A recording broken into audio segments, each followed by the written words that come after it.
कहानी की शुरुआत जूडी नाम की लेडी से होती है।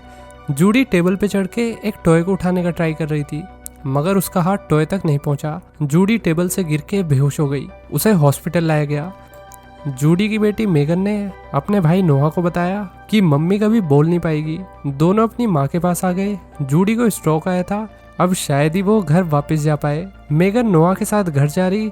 रास्ते में उसने अपने भाई से पूछा, क्या तुम वापस जा रहे हो? तो नोहा बोला कि मैंने आते टाइम वापसी की टिकट नहीं करवाई। यहाँ हमें पता चलता है कि नोहा अपने बाप के साथ दूसरी कंट्री में रहता था और मेगन अपनी माँ के साथ यहीं रहती। दोनों ने एक डग मेजर नाम के बंदे को गलियों में ऐसे ही भटकते हुए देखा। नोहा मेगन के साथ अपने बचपन वाले घर आ गया। नोहा अभी कुछ और दिन यहीं रुकेगा। दोनों ने घर को देखना शुरू किया। बचपन का सामान देख के भाई बहन इमोशनल हो रहे थे। घर की हालत काफी खराब थी, पाइप लीक हो रहा था और धूल मिट्टी उड़ रही थी। मेगन ने दीवार का पैच होल खोला, उसमें से एक बॉडी बाहर निकल के आई। दोनों ने बॉडी को पहचान लिया। बॉडी मिसेज मेजर की थी। मतलब देखने से तो नहीं पहचाना, लेकिन अतीत में कुछ ऐसी घटना हुई थी कि वो समझ गए कि बॉडी मिसेज मेजर की है। दरअसल मेजर जूडी की पड़ोसन थी। मेजर 1972 में अचानक से गायब हो गई थी। मेजर के गायब होने के बाद नोआ और मेगन के पेरेंट्स ने भाई बहनों को उनके दादा दादी के पास भेज दिया, वो भी एक हफ्ते के लिए। उसके बाद कभी भी जूडी और उसका पति घर को छोड़ के कहीं नहीं गए। उन्हें जरूर डर था कि किसी को उनके घर में बॉडी न मिल जाए। नोहा याद कर रहा कि मैं बचपन में बेसमेंट में घंटों प्ले स्टेशन खेल के बिताता। मुझे ये अंदाजा भी नहीं था कि इस बेसमेंट में एक लाश पड़ी हुई है। वो समझ गए कि उनके पेरेंट्स मर्डरर्स है, नहीं तो उनके घर में ये बॉडी क्या कर रही है। मेगन बोली, ठीक है, हम पुलिस को बता देते हैं। नोआ ने मना कर दिया कि 30 साल बीत गए हैं, अब पापा भी नहीं रहे, सब आगे बढ़ गए। मिसेज मेजर के बच्चे भी कहीं दूर किसी कंट्री में रह रहे हैं। बस डग मेजर ही आज भी गलियों में यूं ही भटकता रहता है। इतने साल बाद कोई मिसेज मेजर को नहीं ढूंढ रहा। नोआ ने मेगन का फोन ले लिया ताकि लड़की पुलिस को न बुलाए। नोआ पैसों के लिए इतना परेशान इसलिए हो रहा है क्योंकि उसका बिजनेस डूब गया है। क्रेडिट कार्ड की लिमिट भी ओवर हो चुकी है। नोआ यहाँ पे आया है ताकि उसकी माँ के मरने के बाद प्रॉपर्टी का हिस्सा उसे मिल जाए। मेगन ये सुन के शॉक हो गई। नोआ बोला कि तुम्हारे पास अपना घर है, अपनी फैमिली है, सब कुछ है, मेरे पास कुछ नहीं है, और पुलिस को कुछ पता लगा तो मेजर के बच्चे हम पे केस कर देंगे और हमारे हाथों से ये घर भी चला जाएगा। कुछ भी बाहर आया तो हमारे पेरेंट्स बदनाम हो जाएंगे, घर की रेपुटेशन मिट्टी में मिल जाएगी, सब कुछ बर्बाद हो जाएगा। अब नोआ मेगन को उसके घर भेज देता है। रात को मेगन का पति डिएगो पूछ रहा कि तुम इतनी परेशान क्यों लग रही हो। मेगन बोली, कुछ नहीं, बस माँ की तबीयत की वजह से अभी थोड़ी परेशान चल रही हूँ। रात में मेगन ने देखा कि उसके बेटे का शुगर लेवल गिर रहा है। लेडी ने अपने बच्चे को एक ड्रिंक पिलाई। इधर नोआ घर में बेसबॉल लेकर आ गया। उसने अंदर आके देखा कि घर में एक गन रखी हुई है।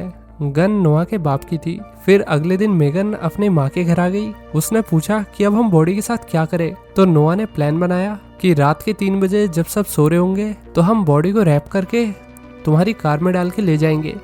भाई बहन ने प्लान को एग्जीक्यूट किया और बॉडी को लेकर उन्होंने जंगल के पास वाली लेक में डुबा दिया। अगले दिन मेगन अपने बेटे को स्कूल छोड़ने आई तो रेडियो पे उसने सुना कि आज बच्चे लेक वाटर टेस्टिंग पे जा रहे हैं। ये वही लेक थी जहाँ पे वे बॉडी को डाल के आए हैं। पुलिस को बॉडी मिल गई और बॉडी किसकी है इस बात की इन्वेस्टिगेशन चल रही थी। मेगन हॉस्पिटल आ गई। नोआ ने मेगन को शांत कराया, क्या पता पुलिस को पता ही ना लगे कि बॉडी किसकी है।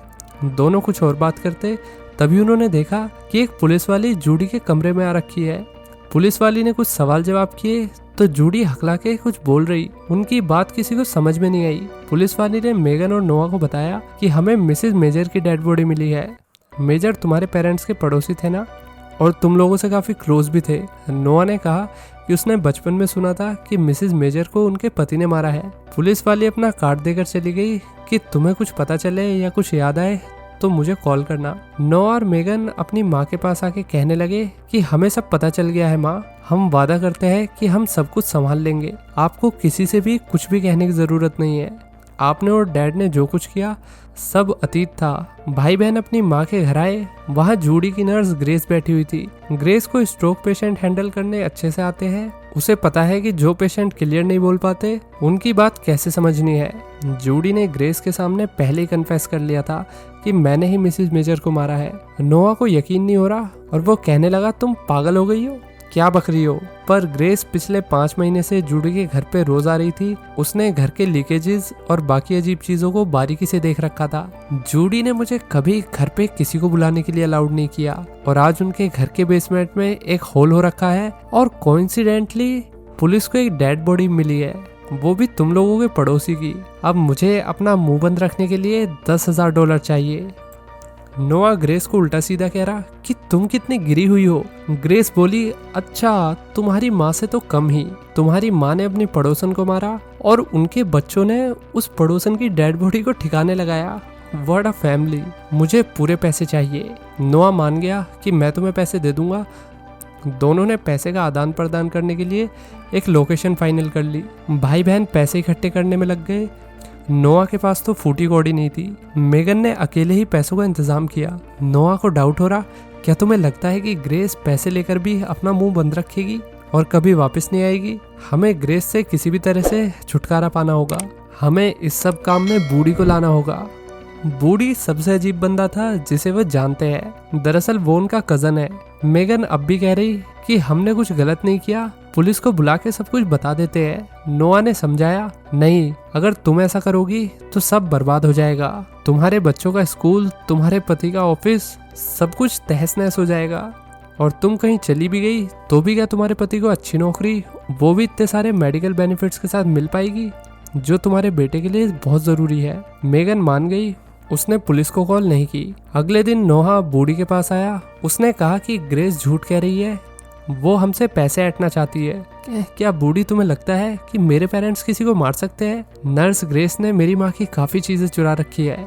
अगर ग्रेस ने पुलिस को कुछ कहा और पुलिस को लगा कि मेरी माँ सस्पेक्ट है तो तुम्हारी आंटी ये सदमा नहीं झेल पाएगी। वो भी इस हालत में नहीं है कि वो इतने ज्यादा स्ट्रेस से गुजर सके।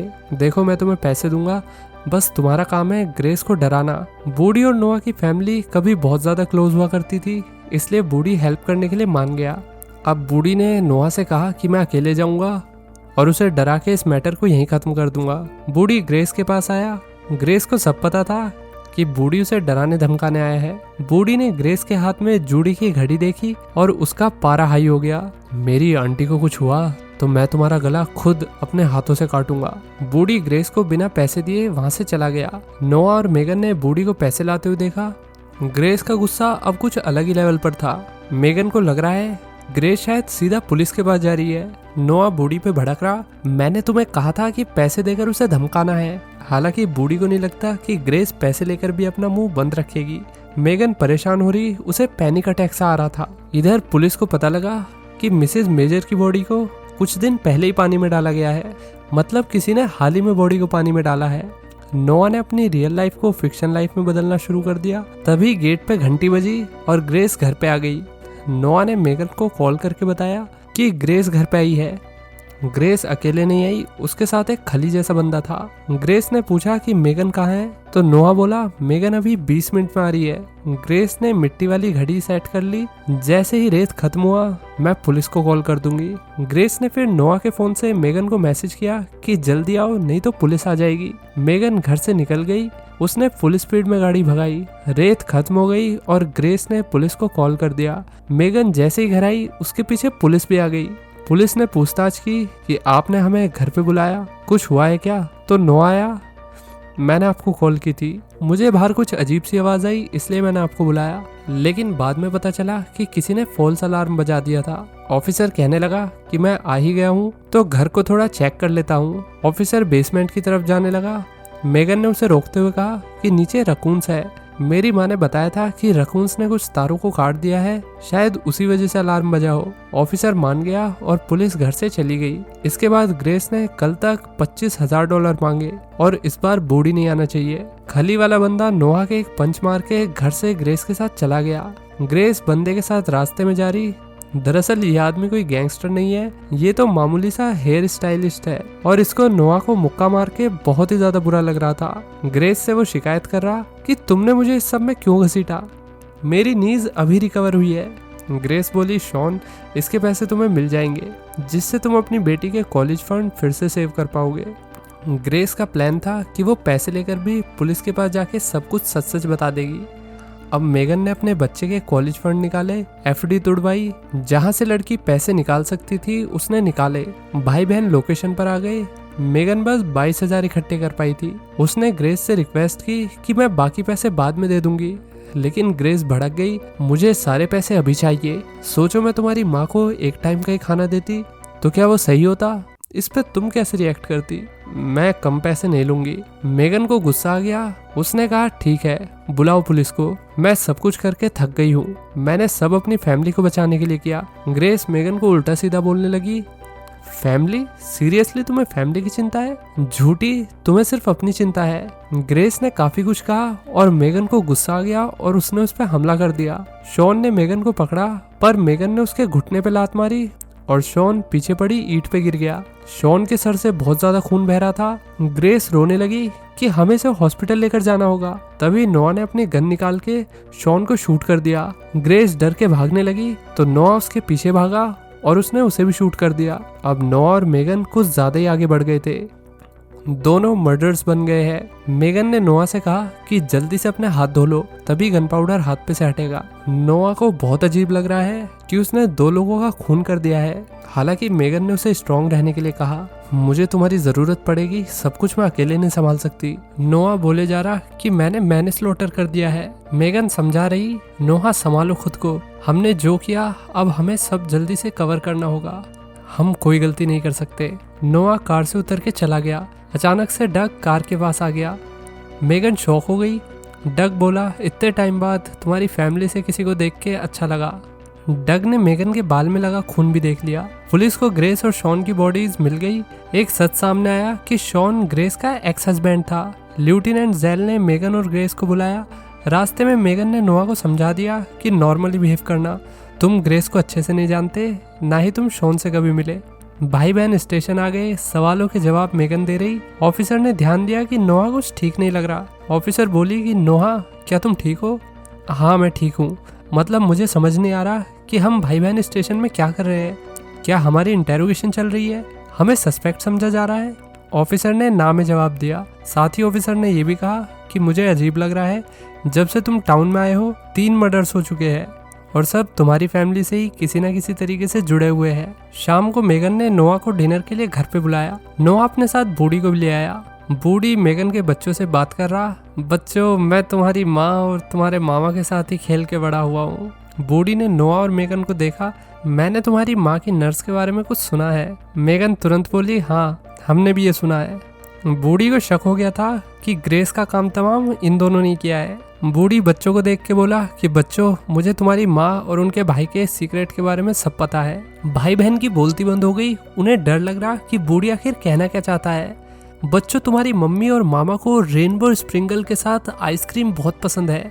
बूढ़ी उन्हें डरा रहा पर उन्होंने कुछ रिएक्ट नहीं किया। बूढ़ी ने सबको अपने घर पे बुलाया। मैं सबके लिए कुछ कबाब ग्रिल करूंगा, तो मेरे घर पे जरूर आना।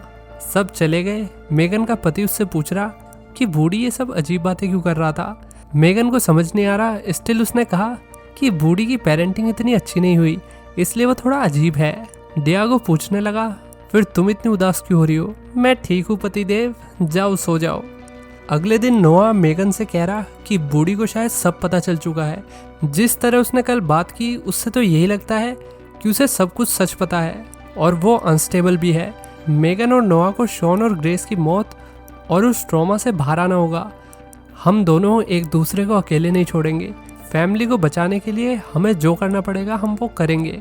पर नोआ स्ट्रेस में पागल हो रहा, ना उसे नींद आ रही और ना वो ठीक से खा पा रहा। चलो इसी बहाने इसकी डाइटिंग तो हो जाएगी। अब नोआ ड्रग्स भी लेने लगा।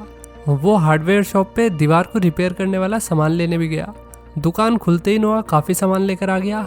खिड़की से उसने देखा कि डग उसे हेलो कह रहा है। नोआ और मेगन बूढ़ी के घर अकेले गए। बूढ़ी ने जब पूछा कि बच्चे क्यों नहीं आए तो मेगन ने झूठ कहा कि बच्चे और डियागो कहीं बिजी है। नोआ और मेगन ने नाटक किया जैसे दोनों नॉर्मली बूढ़ी के घर आए हो। बूढ़ी को थोड़ा अजीब लग रहा क्योंकि घर फैला हुआ था। बूढ़ी नोआ को अपना स्पेशल रूम दिखाने ले गया। कमरे में हर तरफ तलवार ही तलवार थी। बूढ़ी ने फिर नोआ से तलवारबाजी करने के लिए कहा। नोआ ने कहा भी कि आई एम नॉट इंटरेस्टेड, लेकिन बूढ़ी की बात कोई नकार सकता है क्या? दोनों बच्चों की तरह हवा में तलवार चला रहे थे। दोनों ही कुछ देर में सीरियस हो गए। बूढ़ी ने नोआ को नीचे लिटा दिया वो तलवार लेकर नोआ पे चढ़ गया, जैसे आज बूढ़ी नोआ को सच में ही मार डालेगा। पर सब कुछ एक गेम था। मेगन और नोआ गेम समझ नहीं पाए। बाहर से मेगन गन लेकर कमरे में आ गई। बूढ़ी भागने लगा, नोआ ने तलवार उठा ली, दोनों उसको ढूंढ रहे। बूढ़ी तीर लेकर वापस आया। बूढ़ी को बुरा लग रहा था कि वे लोग उसे हर्ट करने के लिए आए हैं। मेगन ने बूढ़ी को शूट कर दिया। अभी बूढ़ी जिंदा है, वो जान की भीख मांग रहा। तभी नोआ ने पीछे से उसमें तलवार घुसा दी। बूढ़ी अब गिर पड़ा। नोआ उसके पास चेक करने गया कि वो जिंदा है या मर गया। अचानक से बूढ़ी ने चाकू नोआ के हाथ में घुसा दिया। फिर मेगन ने एक और गोली चला के बूढ़ी को मार डाला। लड़की ने अपने भाई के हाथ से चाकू निकाल के घाव को कपड़े से ढक दिया। साथ में दोनों ने बूढ़ी की बॉडी को लेक में फेंक दिया। मेगन अपनी माँ के पास हॉस्पिटल आ गई। मेगन अपनी माँ से कहने लगी कि आप मिसेस मेजर को जानती थी। मिसेस मेजर का हमारे फादर के साथ अफेयर चल रहा था, इसलिए आपने उन्हें मार डाला ताकि आप और पापा दोनों साथ में फिर से नॉर्मली रह सके। आपने उन्हें कैसे मारा, फ्राई पैन या जहर या कैसे? जूडी थोड़ी हिली, वो बताने वाली थी। तभी गेट पे ऑफिसर आ गई।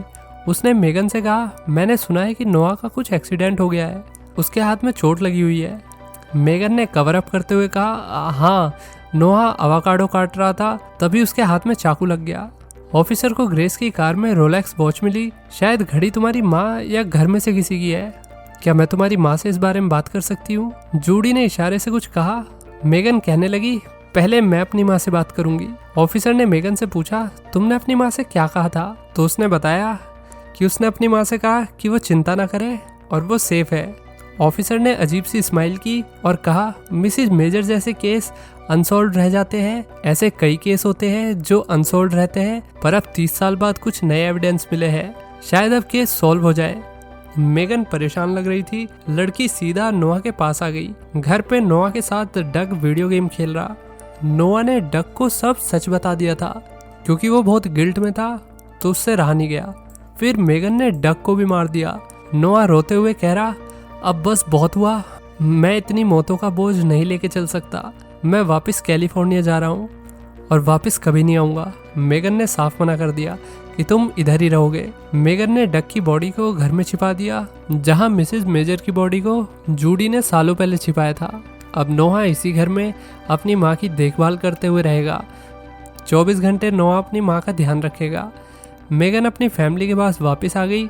सब कुछ ठीक हो गया। जैसे उसके पेरेंट्स ने किया था वही मेगन ने भी किया। इतने मर्डर्स करके भी वो बच गई। इसी के साथ ये कहानी यहीं खत्म होती है। तो दोस्तों, इस कहानी में हमने देखा कि मेगन जैसी शरीफ लड़की भी कितनी खतरनाक हो सकती है। कभी कभी धमाके के लिए सिर्फ एक चिंगारी लगती है। इसी के साथ मिलते हैं नेक्स्ट वीडियो में, और अब वीडियोस रेगुलर आएंगी। चलिए, till then take care, bye bye.